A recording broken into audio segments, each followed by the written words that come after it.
Good morning, and we've got another amazing day ahead of us. This is Coffee Breaks with Steve. It is Saturday, January 27th, 2024, and we've got a fantastic topic and conversation, and we're going to have a lot of fun today, I think, well, as we always do. So put on the brakes, grab a cup of coffee or whatever you like to drink, and join the conversation because it's time for Coffee Breaks with Steve.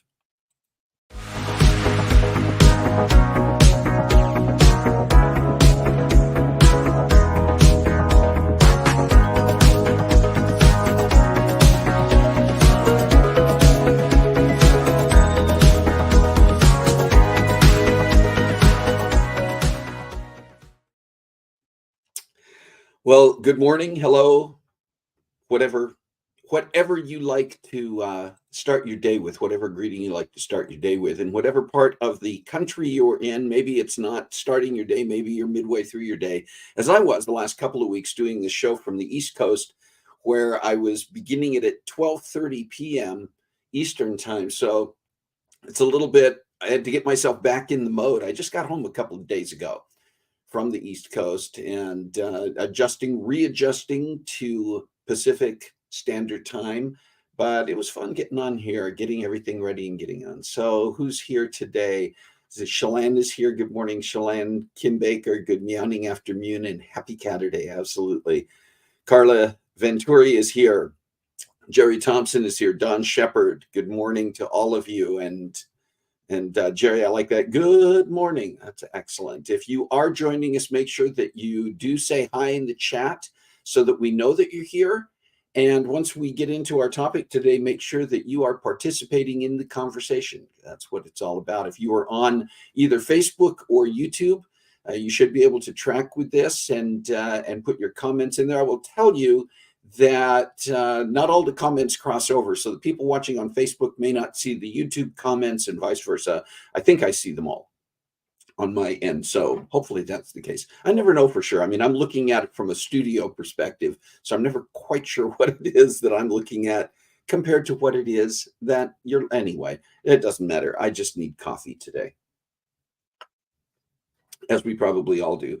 And I want to get to our sweet and savory here and talk about a few things have a few things to share with you. And from this past week and coming up in this next week as well. I told you last week about Chrissy Whitehead's show, In My Own Little Corner, my work in progress with bipolar disorder. I know that it doesn't sound like a very exciting show when you think, oh, great, I'm going to go and see this show where somebody's going to be talking about mental health, talking about bipolar disorder. I can tell you that Chrissy's show is nothing short of absolutely amazing. I had the opportunity to see it. I saw it when she originally presented it in late 2022, her workshop presentation of In My Own Little Corner. And we were on the East Coast already, so I took the train down to New York last Monday, had the opportunity to go to the Abrams Theater, the Abrams Arts Center in the Lower East Side of Manhattan, and see the show. And it was cool because I also got to connect with friends while I was there. Our dear friend Alexis Kara-Gervais, who is Chrissy's partner in crime and in business, flew up from Florida to be there for the show and got to spend some time chatting with Alexis, as well as our friends Izzy Stein and Isaac Knox, both performers. Izzy's been on the show before. You're going to hear more about Isaac, who is also a performer, but it was joined by Izzy and Isaac, and that was a lot of fun. Chrissy did a fantastic job with the show. It is such an important mission, the mission of her show, which she is presenting in a variety of venues around the country. She's getting more and more of the performances lined up, presentations lined up. The mission is to stop the stigma and normalize conversations around mental health. And I will tell you, the show does that, but it is also not only inspiring from that standpoint, but extraordinarily entertaining. And Chrissy did a great job. She has a fantastic crew and staff working with her, from the musicians joining her on stage to the people working in the background. And that's her support team right there, her crew and support team. I had the opportunity to let Chrissy know what a great job she did and spend some time chatting with her as well. All right, today, January 27th, is something called International Holocaust Remembrance Day. And this is to give us the opportunity. Once again, it's not something that needs to be just a one day a year type of thing, but it is good sometimes to have these spotlight moments, these days when we stop and take note of certain things. The 6 million plus Jews who were summarily exterminated during the Holocaust, and nearly 6 million other ethnic minorities and groups of people. And most of them, or many of them, were exterminated in what were called concentration camps, really in most cases death camps, and many more outside of the camps in various situations. And those numbers do not take into consideration those who may have died post the Holocaust itself, post World War II, as a result of physical or emotional injuries that they suffered as a result of their time in those camps or under the Holocaust itself. My own family, my dad was born Jewish. His family was Jewish. They lived in Croatia and had to flee in order to avoid being put in the camps. And they are actually listed in the Holocaust database as Holocaust survivors. They are also considered having been victims of the Holocaust, but surviving the Holocaust. I actually have three relatives who did die. This picture that you're seeing is a memorial site outside of Zagreb, Croatia, for the Jasenovac concentration camp, which, even though it's not as famous, the name is not as famous, it was one of the more brutal camps. And Carol and I had the opportunity to visit Croatia about 5.5 years ago, and we took extra time to get a personalized tour to go to the Jasenovac Memorial Site. And we got to walk through and see the names on the walls. While not as famous, it was an extraordinarily brutal camp. And three of my relatives, my dad's aunt and two of his uncles, were killed in the camp. And we had an opportunity to actually see their names on the walls, printed there as among those who died in that particular camp. One of the things that they say that it's a good thing to do on International Holocaust Remembrance Day is to say the names. They will take time. There will be some ceremonies around the world where they will be taking the time. Excuse me just for a second. I need two hands for a minute to read the names of those who died in the Holocaust. And so I will take this moment to say the names of my relatives who died in the Jasenovac concentration camp: Josip Abramovich, Vladko Deutsch, and his wife Marga Deutsch, who was my grandmother's sister. And if you want to learn more about it, you can go to the Holocaust Museum's site, where they provide links and information about the Holocaust and about Remembrance Day. I've put that link in the chat, so you can go there yourself later on and check that out. Okay, I know that's a bit heavy, but I just think it's important that we don't let days like this pass us by without taking the time to note them. You know that I don't get on political soapboxes, or most soapboxes. This is not a soapbox. This is about making the difference that we talk about. All right, also, lighter note here, this coming Friday, February 2nd, is Groundhog Day. And I've always been a big fan of Groundhog Day. I've got a history of celebrating Groundhog Day that goes back to my high school days with friends. We used to pick days that would just give us an excuse to get together and have a bit of a party, and Groundhog Day was the one that I picked. And we've continued to follow that as friends and family over the years. I still do, and I'll be celebrating. But I wanted to share this, and you may have your own opinions about this.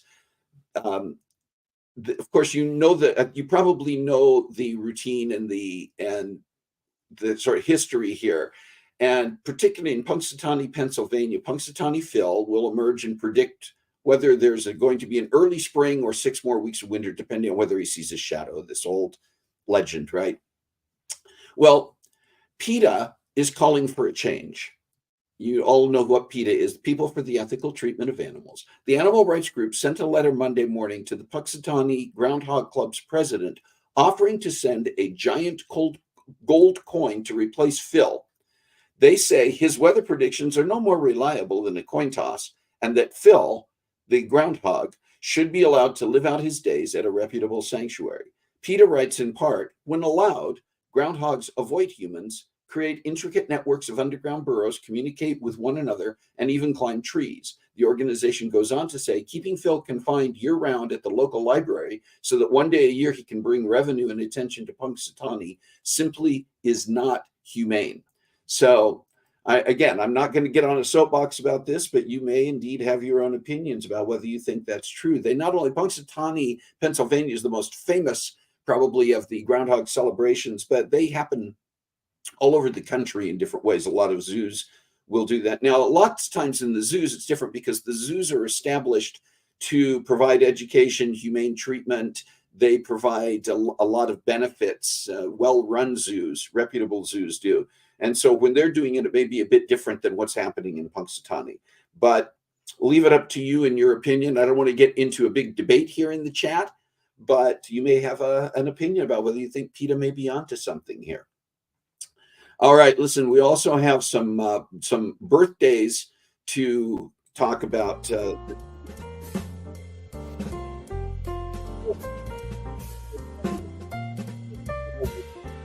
celebrating a birthday on January 30th this week. So happy birthday to Carol.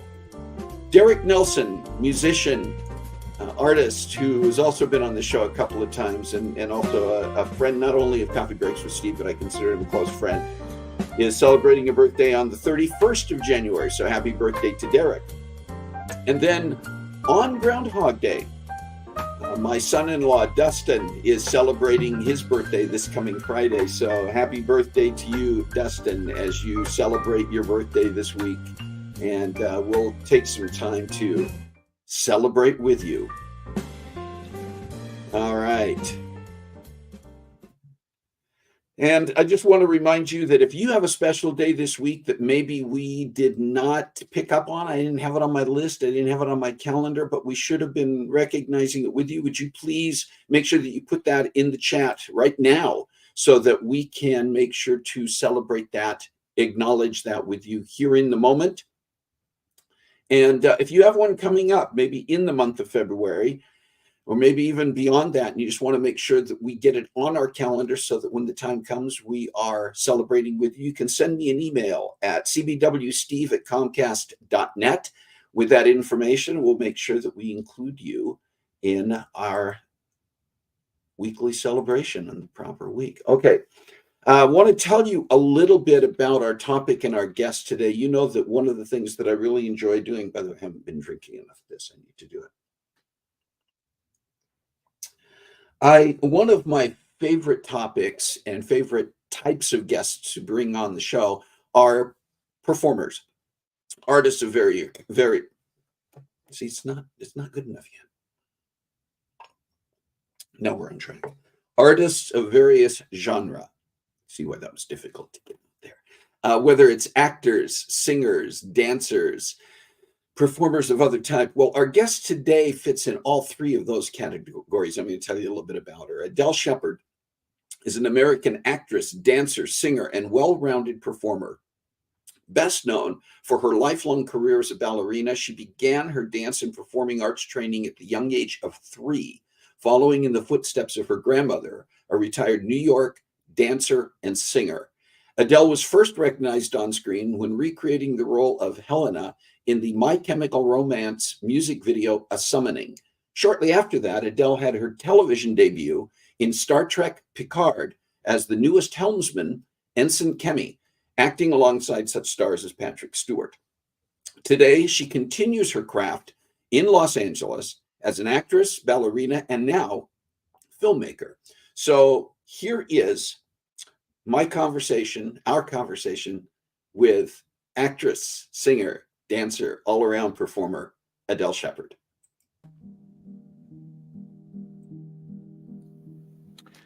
Adele, welcome to Coffee Breaks with Steve, and glad that you could be here and have a little chat with us today. Thank you for having me. Yeah. And you are what I often refer to as kind of a multifaceted or multi-genre performer. Dance, singing, acting. And I know that if this question probably has a typical answer, but you started at a young age, and I'm assuming that your starting points were not necessarily acting or singing. No, well, a little bit. Like when I was like 3, it was tap, jazz, ballet as a kid. And then, as I got older, like 7 or so, 8, it became like musical theater, and I did the choir, and I did singing, and I did the little different schools that had like the triple threat education, Triple threat. Yeah. That's kind of a good way probably to define it. Do you define yourself that way to people? I would, but it's funny because when you say that, people imagine musicals, right? That's the triple threat thing. But I'm like, well, but it's different for me because it's ballet, which is insane. And then it's film, and I wear many hats in film, not just acting, because I also create and produce and write and stuff. And then singing, but not just musical theater singing. So like heavy rock, and I was in a classic rock cover band, and I recorded and actually sold a song in Nashville when I used to live there. So it's the triple threat is not what not the one that you think. Yeah, multifaceted may be a more accurate Yeah, way of describing it. multifaceted. Maybe it's the Yeah, 2024 version of a triple threat. The there you 20s, go. Yeah, 2020s version of a yeah. triple threat. Because Yeah. it's multi-threat, you could say. Yeah. Many of the artists I talk to who end up going into different facets of performing, dance at a very young age is not an unusual place to start. Was that your idea or was that your parents' idea? My grandmother's idea. Okay. Yeah. She what did she see something in you even at the age of 3 that she thought this Yeah. it'd be good to get this girl into dance? Oh yeah, I was born and she held me and she looked at my feet and went, "Oh, she has dancer feet." And so that was her decision that I should be a dancer. 'Cause she was a dancer. And I took after her so much, and I still do. Like I'm just very much a copy paste almost of my grandmother. And except she was a triple threat, but in New York. So singing, dancing, acting on stage and in musicals that way. And she was the one that bought me my first tutu and everything and got me into ballet and all that. It was mostly her. Interesting. She called the shots. Do you recall an age or a point at which you thought to yourself, this is what I want to do the rest of my life? This is the career that I want to pursue? I think it's so weird. I don't know how to say this because I think people have a hard time believing it, but I think I always knew. I always felt like there was this very heavy, not heavy, but very clear calling. Like this is what you're supposed to do with your life. You're supposed to be a performer. Here it is. Yeah. And so my entire life, I was like, that's what I'm going to do. That's what I'm going to be doing.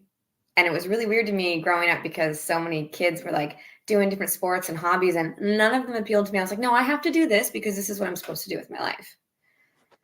So it's really odd because I wasn't wrong. I don't know. Yeah, it's always been there. What do you consider to have been your first really big break? My big break? Was there one single point or was it just more a series of opportunities that all built together? How did that come about? I think it's a series of opportunities that built together because the idea of a big break is kind of, I don't think it's healthy now. maybe years ago I'd think otherwise, but now I realize like the big break, it peaks and then it comes back down. It's not like it's, finally I'm, I matter. Finally, I'm relative. Finally, I'm something. So like I did a lot of different roles and they just progressed and they were nice, like stepping stones that worked their way up. And I think one of the first things I did, I was like 8 and I was the naughty ladybug with the Eugene Ballet Company. And I got it because I could do a left-handed cartwheel so people could see my shell on stage for the Nutcracker. So that was my first solo as a kid, right? I thought I was hot for that. And, and then just over time, I'd get little moments like that and realize it doesn't matter. They all kind of add up. I would say that my big break was probably when I was in Star Trek. That like legitimized me in the industry, definitely. But that's just in film. That's not in like all the other facets I've also invested stuff in my time and my work into. I want to come back in a minute to Star Trek, but Star Trek was not your first. That was television, but you had some film roles prior to that. Yeah. Oh, I guess the beginning of acting on film, I got cast in this short film called Hair of the Dog, and it was like a horror film. And I still feel like it'd be a great TV show. I still want to do something with it. But that was my first time speaking lines. I was without a contract in a ballet company for a year because I had planned to go on tour with this pilot series that I got cast in to be a dancer, like a reality show kind of thing. And it fell through last minute, like August last minute. And I had to give up my place in the company before it fell through. And then I decided, okay, when I was younger, I kind of tried to do modeling when I was like teenager. I was like, I'll go try and get an agent. And I did. And then like within like a few months, I booked this short film. I was like, oh, okay. Acting. Let's try that. And then I decided to look into like bigger studio work and what that looked like. And I went ahead and did some background work on like Nashville and Still the King, those shows, because they were filming in Tennessee at the time. And I ended up getting bumped up to featured roles a lot. And they would start crediting me and stuff. And then I got cast as a background feature in Novitiate, this feature film that filmed in Nashville. Next thing you know, I'm getting bumped up to one of the recurring featured characters, So yeah, it was probably that short film that started all of it with all the fake blood. Yeah. Fake blood started my whole career. As it does for so many people. I mean, it's, what does it take? It's gonna be something. Yeah. You mentioned Star Trek, Picard. Mm-hmm. And that was a prominent break for you. That's just happened within the last couple years. Yeah, so I wore my shirt. You got it on. Talk about that, how that came about, and what doors that opened for you and maybe continues to open. Just a little bit of your backstory and your thoughts about that experience. So a lot of my career has been these amazing synchronicities where one thing has led to meeting another to another. Like all those Nashville opportunities, they created the next opportunity I did. Same with the music videos. It was the short film Hair of the Dog that got me cast in the Frankie Ballard music video where I played a stripper. And then it got all this attention on Rolling Stones because it was so, at the time, controversial, like a stripper in a country song, But it was that DP that saw me on that set. So it was kind of the same way I got into Picard. I had met a guy from Nashville who was visiting, and we had mutual friends from when I worked on these, Still the King in Nashville. And he's an AD here in LA. But he lived in Nashville for a long time, and he was in town, and he heard I was moving to LA. So we went to coffee. His name's Drew. His name's Drew Langer. And I think I need to give him all the thanks to my career for the rest of my life because of what just being his friend has done. He didn't even try. It just worked out that way. So I moved to LA, and there was a time we did a photo shoot in Joshua Tree. And actually he gave me his place to rent while he was out of town doing AD work in a different country. I don't remember where he was, which was awesome because he gave me a good rate so I could save up money. But we did a photo shoot in Joshua Tree before he went out of town. And he has a photography site called 11 After. And so he has a lot of actress friends, and really cool black and white kind of artsy photo of me is posted.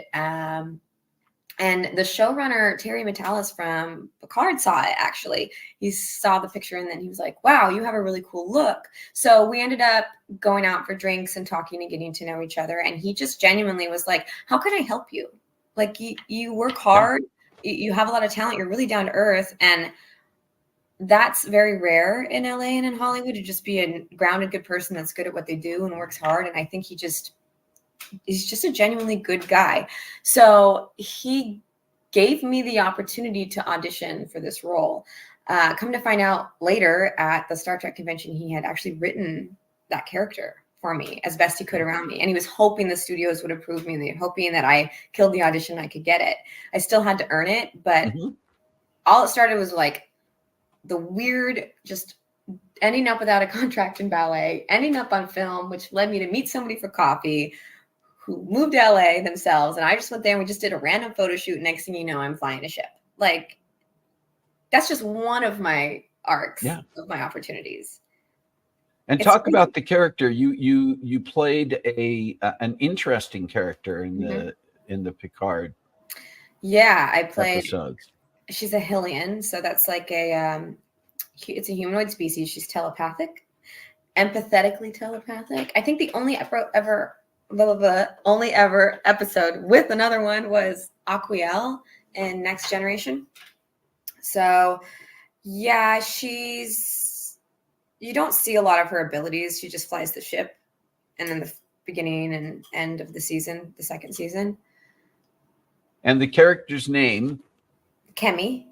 And Ensign Kemi. Ensign Kemi, yep. People should go back and look at second season of Picard, particularly the first and last episodes, and look for Ensign Kemi. Yeah. The last episode's the best one, because that's the one where the Admiral, Patrick Stewart, yells at me. Not me, but yells at Kemi. She's like, stay on task, Helm. And I remember I was watching it with a friend, and they were like, wow, I've never seen that before. I've never seen Picard yell at a character, kind of like get at them like that. I'm like, well, that would happen to me. So What was it like working with Patrick Stewart? I'm sure that's a question you get. I get it often. He is very sweet. He's very cool. He's a friendly grandpa. Terry introduced us. He complimented me on my stunt work and everything. And then we talked a little bit about ballet when they were moving cameras around, and he's a big fan of football, but he's also a big fan of ballet because his first wife, I believe, was a ballerina. And he talks about how it's very impressive that she's been dedicated and still keeps up to it today. She still plies. I'm like, yep, every day. Yeah, got to, right? Day. Yeah. With what you just shared, I'd like you to respond to this statement that we so often hear. We hear it in a lot of industries, not just acting. But I would like your response when someone says, it's not what you know, it's who you know. Yeah. Yeah. That's where the breaks come. I mean, it probably that may be a little bit, that may be a little bit too literal, in that you still have to, like you said, the contacts made a difference, but you still had to go in and prove yourself. It's not who you know, it's how you know. Talk about that. I think that's better. Yeah, that just came to me. I don't know. Maybe I've heard that somewhere, but everybody's trying to rub elbows with everybody, and everybody has, actually. I come to find out this world's a lot smaller, but it's, making the impression of remembering people's names. Make that effort. Because when you remember somebody's name, they feel like, oh, I need to remember their name too, right? It's that. Mm-hmm. It's being down to earth and being real and just being yourself. Just be authentic. Don't try to be what you think they need you to be when you're around them, because otherwise they're not going to know where to put you anyways, right? If you're going into a situation where you're being a different version of yourself that's not real, you're going to end up being cast in something that you can't pull off, and it doesn't sell yourself.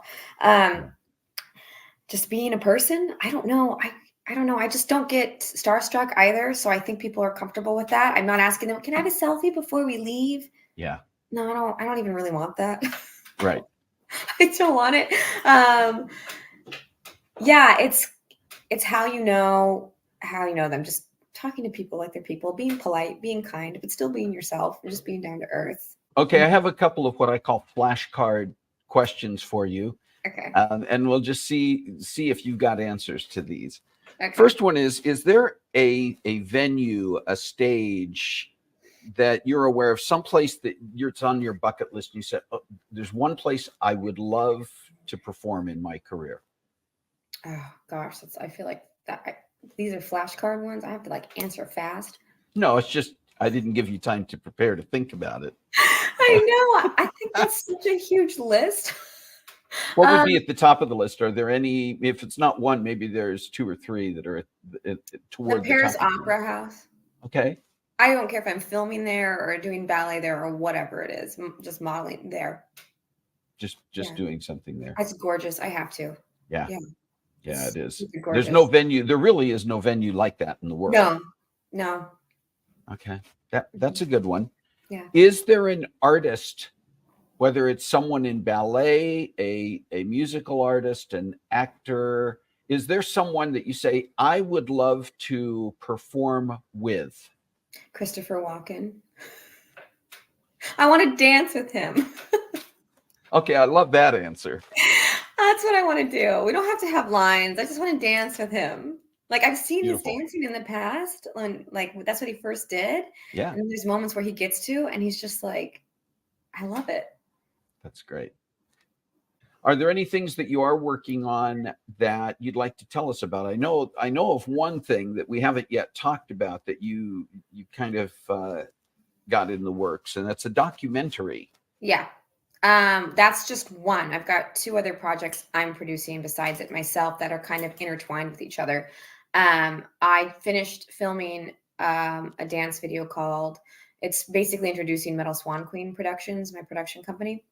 And it's to some metal music. And so it's going to be a pitch as well to on the other side, a feature film I have being written. So it's a standalone video because I want to start putting ballet into, these kind of storylines with music, but also I want to start making feature films around classic ballets, but making them narrative stories kind of in real time, in real life.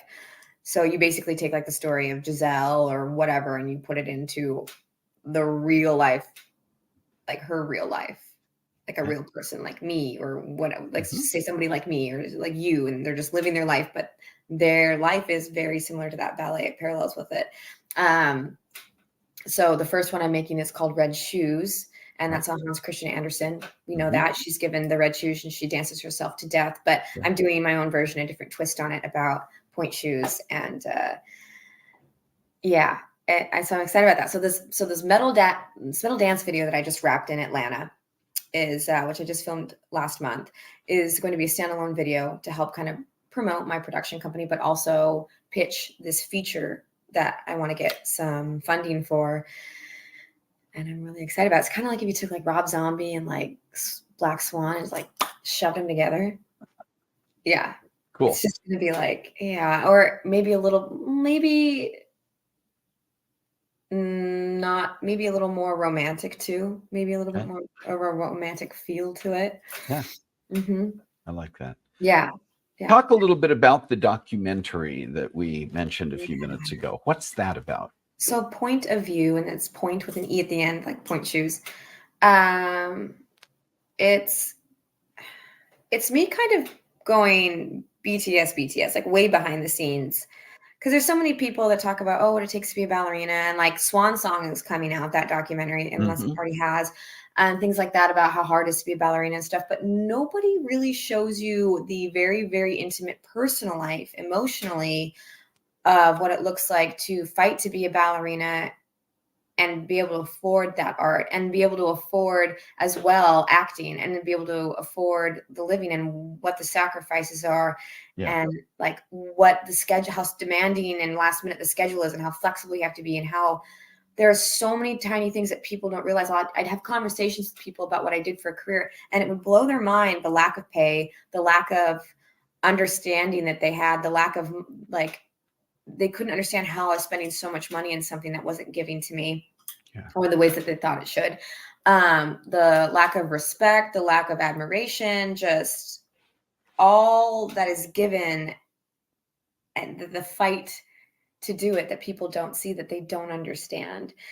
They know I'm so busy with acting and ballet and creating my own projects, and then I have a job, and all they see is this pretty ballerina that's happy and positive, and this coming up successful young starlet that has a cute little apartment. She can live alone. She's living her best life in LA, driving her Jetta, but they have no idea what it took for me to get there, and how exhausting it was, and actually how much it all happened very much alone on me. And I actually know that this narrative is so true to other actors and dancers and ballerinas, but they're like afraid to admit it because of that shame. And I just want to rip the Band-Aid off. I just want to so bad. I just want to burn it all down. And I know it might burn some bridges, but it's going to build better ones that are stronger. I kind of just want to poke at it with a stick. And the people in the industry that know I'm doing this are like, this is pretty intense. And I have so much footage. It is wild. So the only thing left I have to do is interviews. Maybe even this will make it in it. That would be cool. A little clip of us talking about it here. It's very immersive. It's kind of like, there's a movie called, what is it? Searching. And the whole perspective is from the phone and computers and those cameras. The whole perspective of this documentary is going to be like that. Is a lot of secret filming happening, a lot of quiet conversations, voices will be distorted, things like that, just stuff that you don't get to see and hear. I've caught stuff that I'm like, oh my God, I just caught that on camera. Yeah. So that's cool. Yeah. There's still things left to film. The editing is driving me crazy because I'm like, there's literally so much footage. Steve, I don't even know. I get it. I get it. And I'm having to edit it because I couldn't get enough funding to get an editor to help me. But that just kind of fits with the whole theme of it anyways, right? There you go. Yeah. That's great. Yeah. Adele, anything else that we haven't talked about that you would just want to make sure gets mentioned today? I don't know. This year's been a good year. I wrapped that Amazon TV show project. So We'll can't be say hearing more that. about that. Yeah, More but about we'll be that. hearing more. I'm Yeah, excited that's about it. good. And that was the first season. So hopefully I come back for that. Okay. And then I got called in last minute to help with some horror feature that a friend of mine is doing. So I get a little cameo in that. More fake blood or? No, there is murder. Okay. All right. Well, There as is long as we're staying with the spooky theme. murder. So spooky murder is what's going on there. And then yeah, this year's just off and running. And so then I've got, like 2 projects hopefully that'll be coming out and edited. And then my feature film, hopefully in 2025, will start getting some momentum. Yeah. That's great. It's going to be good. It is good. Yeah. Adele Shepherd, you mentioned earlier that it's always good to remember people's names. I think people are going to remember your name. Thank you so much for spending some time with us on Coffee Breaks with Steve today. And we're going to look forward to not only keeping track with what you're doing, but getting some updates as some of this stuff goes from being in the background to getting ready to air. And we're going to see a lot more of Adele Shepherd out there, I am quite sure. All right. Take care of yourself, my friend. Yes, you too. Thanks.